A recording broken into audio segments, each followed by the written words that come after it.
दोस्तों नमस्कार। मैं डॉक्टर अशोक राय आज आपको कुछ बच्चों के मनोवैज्ञानिक चरित्र के बारे में बात करूंगा। बच्चों की मनोविज्ञान, चिल्ड्रन साइकोलॉजी, इसके कितने प्रकार होते हैं, लक्षण क्या है और कारण क्या है और होम्योपैथिक उपचार क्या है, हम इसके बारे में आज आपसे हम डिस्कस करेंगे। आइए हम देखते हैं कि बच्चों का मनोविज्ञान क्या है। बच्चों का मनोविज्ञान मानसिक, भावनात्मक, सामाजिक, व्यवहारिक विकास का अध्ययन है। इसमें ये समझा जाता है कि बच्चे कैसे सोचते हैं, कैसे महसूस करते हैं, व्यवहार करते हैं और बाहरी दुनिया से कैसे जुड़ते हैं, मिलते जुलते हैं। बच्चों की मानसिक समस्याओं के प्रकार: developmental disorder, autism,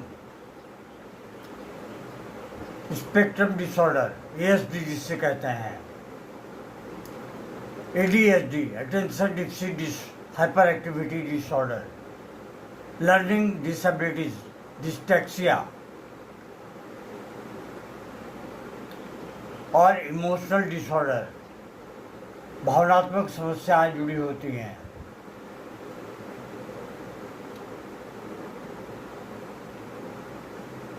anxiety disorder, चिंता, विकार, डिप्रेशन, अवसाद, फोबिया, हमेशा एक भय सा लगा रहता है। बिहेवियरल डिसऑर्डर, व्यवहार संबंधी समस्याएं। Oppositional deficit disorder, ODD, conduct disorder, temper tantrum, यानी कि गुस्से के दौरे, गुस्से में वो बच्चा हो सकता है कि बेहोश भी हो जाता हो। सोशल और कम्युनिकेशन इश्यूज, साइनेस, शर्माता है और सोशल विड्रॉल, समाज से, अपने दोस्तों से अपने को खुद को अलग कर लेता है। बात करने में देरी, स्पीच डिले, सेलेक्टिव म्यूटिज्म। इसके लक्षण क्या है? आइए हम देखते हैं कि अगर ये समस्या पैदा होती है तो बच्चों में लक्षण क्या आते हैं। अत्यधिक चुप्पापन या डरपोक व्यवहार, गुस्सा, जिद या आक्रामकता। कभी कभी इतना गुस्सा हो जाता है कि आक्रमण ही कर देता है किसी पे।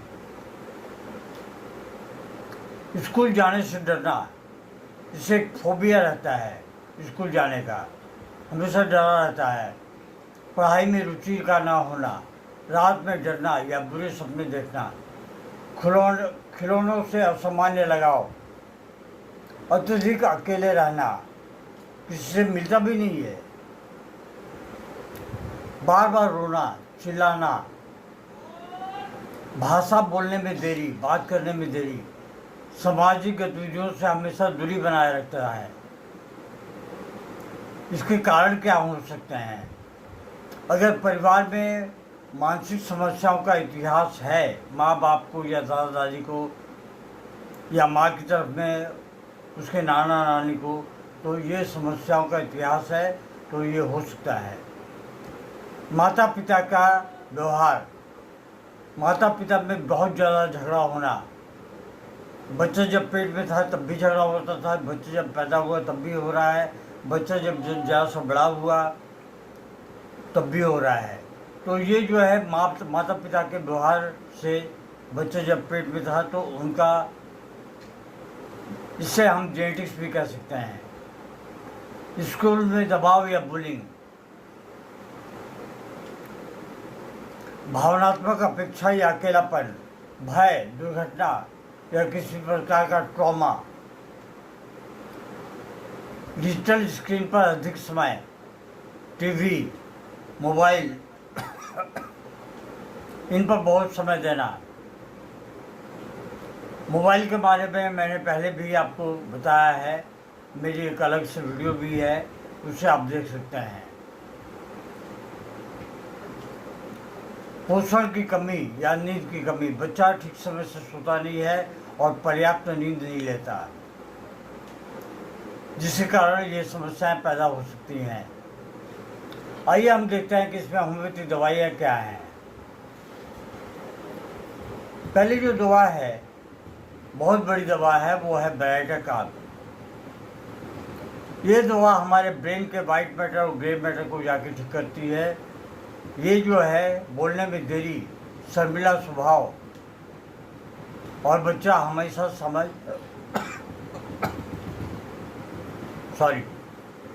सामाजिक दूरी बना के रखना चाहता है। इसके साथ ही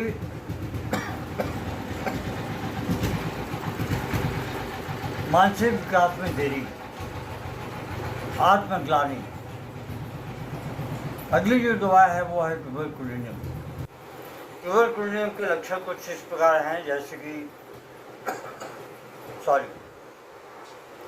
जिद्दी, चिड़चिड़ा, हर चीज से उबने वाला बच्चा,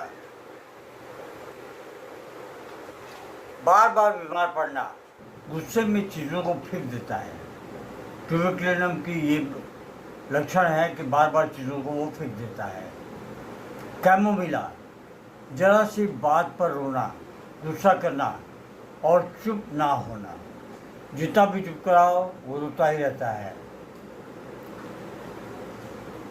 दांत निकलते समय चिड़चिड़ापन।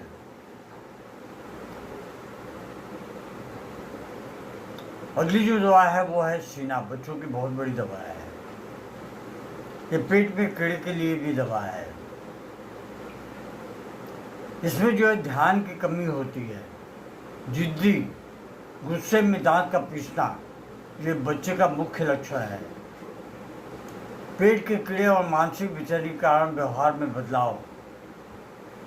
पेट के कीड़े भी व्यवहार में बदलाव का कारण बन जाते हैं बच्चों में। अगली दवा है, बहुत बड़ी दवा है, उसका नाम है स्ट्रेबोनियम।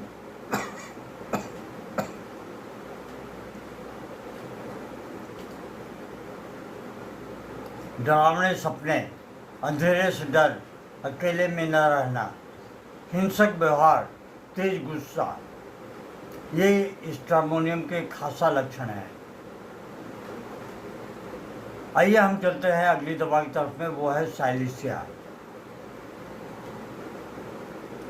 साइलेंसिया के जो बच्चे हैं वो शर्मीले स्वभाव के होते हैं, आत्मविश्वास की कमी होती है और सामाजिक डर हमेशा ही लगा रहता है और पढ़ाई में काफ़ी ज़्यादा कठिनाई होती है। अगली दवा है वो है हमारी वेरेट्रम एल्बम, बहुत बड़ी दवा है। वेरेट्रम एल्बम ध्यान आकर्षित करने की जरूरत समझता है। झूठ बोलना या फिर नाटक करना, ये बच्चे का एक आदत से रहता है। झूठ भी बोलता है और नाटक भी करता है। ODD और कंडक्ट डिसऑर्डर में उपयोगी, बहुत ज़्यादा उपयोगी है वेरेट्रम एल्बम और बहुत ही अच्छा कार्य करती है दिमाग के ऊपर में।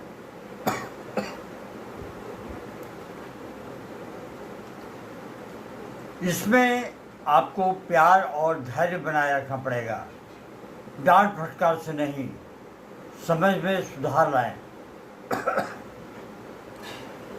स्टोरी टेलिंग, प्ले थेरेपी, व्यक्त करने का माध्यम दें।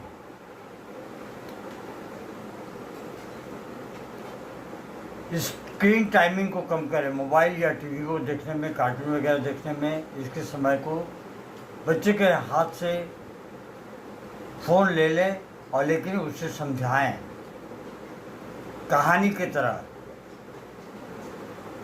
पॉजिटिव रीइंफोर्समेंट, अच्छे व्यवहार पर सराहना करें। साइकोलॉजिकल काउंसलिंग, जरूरत हो तो विशेषज्ञ से मिलें, साइको एनालिस्ट से मिलें। दोस्तों आज के लिए बस इतना ही। बहुत जल्द हम बच्चों के ऊपर में एक दूसरी टॉपिक लाएंगे, बच्चों के व्यवहार के बारे में। आशा है आप इसे पसंद करेंगे। आप लोगों को शेयर, सब्सक्राइब और लाइक करना हमारी वीडियो को ना भूलें। अगर आपके ऐसे कोई प्रश्न है तो आप मुझे व्हाट्सएप कर सकते हैं। मेरा व्हाट्सएप नंबर है 7980282080। धन्यवाद। Long live homeopathy, long live Hahnemann.